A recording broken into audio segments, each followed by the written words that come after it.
Hi everyone, ये सामान्य ज्ञान की सीरीज़ का तीसरा क्लास है। इससे पहले 2 क्लास हमने ऑलरेडी कर लिए हैं, जिसका लिंक आपको वीडियो के डिस्क्रिप्शन में मिल जाएगा। अगर आपने उसे नहीं देखा है तो उसको भी देख लीजिएगा। इसके बाद हम लोग 5-7 क्लास और करेंगे, जिससे आपका सामान्य ज्ञान वाला जो पोर्शन है कम्प्लीटली क्लियर हो जाएगा। एग्ज़ाम को आप इजीली निकाल पाएंगे, सामान्य ज्ञान को पूरा बना पाएंगे। इसमें हम सिर्फ इंपॉर्टेंट क्वेश्चन को करते हैं जो 100% आपके एग्ज़ाम्स में आ सकते हैं। तो चलिए हम शुरू करते हैं। भारत का प्रधानमंत्री सामान्यतः किस सदन का सदस्य होता है? सामान्यतः पूछा है तो लोकसभा का होता है, लेकिन सिर्फ लोकसभा का होगा ऐसा नहीं है। राज्यसभा का सदस्य भी प्रधानमंत्री बन सकता है, इस बात को भी आप याद रखेंगे। उसके बाद ये मोस्ट इम्पॉर्टेंट पॉइंट है जो आपको इस बक्से में दिख रहा है, एजुकेशन से रिलेटेड है। ये सभी को पता होना चाहिए, स्पेशली अगर आप टीचिंग एग्ज़ाम की तैयारी कर रहे हैं तो ये क्वेश्चन हर बार आता ही है। 6 वर्ष की आयु से 14 वर्ष की आयु के बच्चों के माता पिता और संरक्षक जो भी हो, उन्हें शिक्षा के अवसर प्रदान करे। इस कर्तव्य को संविधान के 66वें संविधान संशोधन अधिनियम 2002 की धारा 4 द्वारा जोड़ा गया है। मतलब 6 साल से लेकर 14 साल की उम्र के जो बच्चे हैं उनको free and compulsory education provide करना है। ये उनके माता पिता की भी जिम्मेदारी बनती है, उनका कर्तव्य है। और जो भी उनके संरक्षक हैं, ये एक प्रकार का क्या है, मूल कर्तव्य है।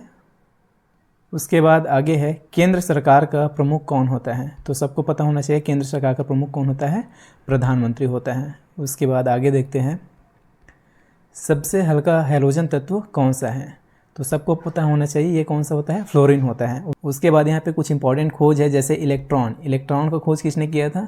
तो जे थॉमसन ने।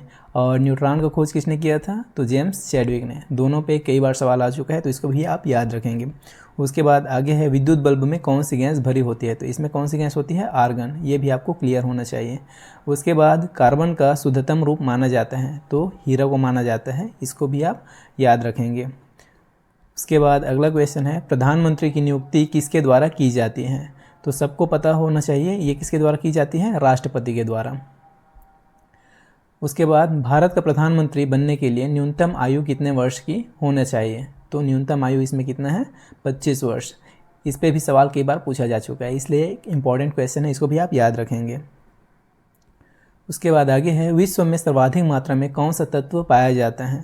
तो सबसे ज़्यादा कौन पाया जाता है? हाइड्रोजन। शरीर में आयोडीन की कमी से किस हार्मोन के स्राव में कमी आती है?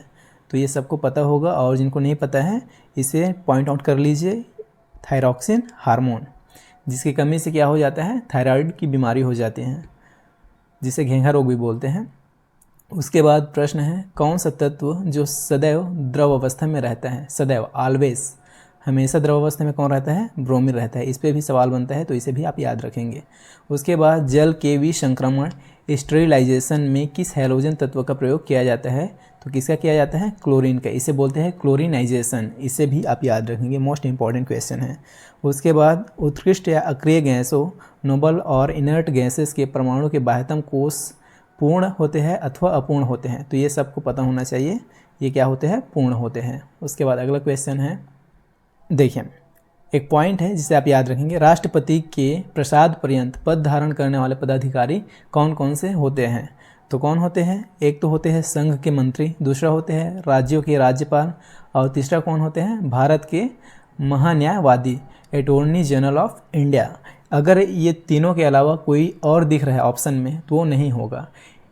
इस पॉइंट को ऐड करने का मकसद ये है क्योंकि आजकल कूट वाले सवाल पूछते हैं, जिसमें 5-7 पॉइंट दे देंगे, उसके बाद कौन कौन सा है करके पूछ देंगे। तो आपको जब तक ये क्लियर नहीं रहेगा कहाँ बना पाएंगे, है ना? तो ये आपको पता होना चाहिए। संघ के मंत्री, राज्यों के राज्यपाल, भारत का महान्यायवादी, अटॉर्नी जनरल ऑफ इंडिया। उसके बाद अगला है, शुद्ध सोना कितने कैरेट का होता है? तो ये तो सबको पता ही होगा, 24 कैरेट का। उसके बाद आगे है, सोडियम को जल में डालने पर कौन सी गैस मुक्त होती हैं? तो सोडियम को जब जल में डाला जाता है तो हाइड्रोजन गैस मुक्त होता है, याद रखेंगे। उसके बाद द्रवित सोडियम का उपयोग नाभिकीय भट्टियों FABRS में किस रूप में किया जाता है? तो किसके रूप में किया जाता है? शीतलक के रूप में किया जाता है। उसके बाद बारूद का निर्माण करने के लिए किस रसायन का प्रयोग किया जाता है? तो इसका आंसर हो जाएगा पोटेशियम नाइट्रेट। उसके बाद अगला है, सबसे कठोर धातु कौन सी होती है? तो सबसे कठोर धातु कौन सी होती है? प्लेटिनम। इसे भी आप याद रखेंगे। उसके बाद राष्ट्रपति का कार्यकाल कितना होता है? तो पद ग्रहण के दिन से 5 साल तक, इसे भी आप याद रखेंगे, मोस्ट इंपॉर्टेंट क्वेश्चन है, कई बार पूछा जा चुका है। उसके बाद अगला क्वेश्चन है, भारत के किस राष्ट्रपति को मिसाइल मैन की संज्ञा दी जाती है? तो ये तो सबको पता होगा, और जिनको नहीं पता वो पॉइंट आउट कर लेंगे। किसे बोला जाता है? Doctor APJ Abdul Kalam. उसके बाद अगला क्वेश्चन है, भारत के मुख्य न्यायाधीशों में किसने राष्ट्रपति के रूप में कार्य किया था? तो किसने किया था? Justice M Hidayatullah. इसे याद रखेंगे, इस पे भी सवाल आ चुका है कई बार। उसके बाद हैलोजन तत्वों की अभिक्रियाशीलता का क्रम, इस पे भी सवाल बनता है, तो इसे भी आप याद रखेंगे। देखिए, पहले फ्लोरीन, उसके बाद क्लोरीन, फिर ब्रोमीन, फिर आयोडीन। मतलब फ्लोरीन सबसे ज़्यादा क्रियाशील होता है, उसके बाद क्लोरीन, फिर ब्रोमीन, उसके बाद आयोडीन। ये क्रम जमाने के लिए 4 ऑप्शन देगा, तो आप कंफ्यूज हो सकते हैं, इसीलिए इसको अच्छे से आप रिवाइज कर लीजिए, नोट कर लीजिए और इसे याद रखेंगे, इस पे भी सवाल आता है। उसके बाद यदि भारत के राष्ट्रपति का पद रिक्त हो जाए और कोई उपराष्ट्रपति भी ना हो, तब कार्यवाहक राष्ट्रपति कौन होगा? ऐसे में सर्वोच्च न्यायालय का मुख्य न्यायाधीश होता है, इसे भी याद रखेंगे, कई बार सवाल आ चुका है इस पे। उसके बाद भारत के प्रथम नियंत्रक एवं महालेखा परीक्षक कौन थे? तो कौन थे? V नरहरि राव। उसके बाद है, राज्य सरकार को कानूनी विषयों पर कौन परामर्श देता है? राज्य सरकार को कौन देता है? महाधिवक्ता, एडवोकेट जनरल, जिसे बोला जाता है AG। उसके बाद भारत के नियंत्रक एवं महालेखा परीक्षक CAG के पद का सृजन किसके द्वारा किया गया है? तो इसका सृजन किसके द्वारा किया गया था? संविधान द्वारा, कॉन्स्टिट्यूशन ऑफ इंडिया।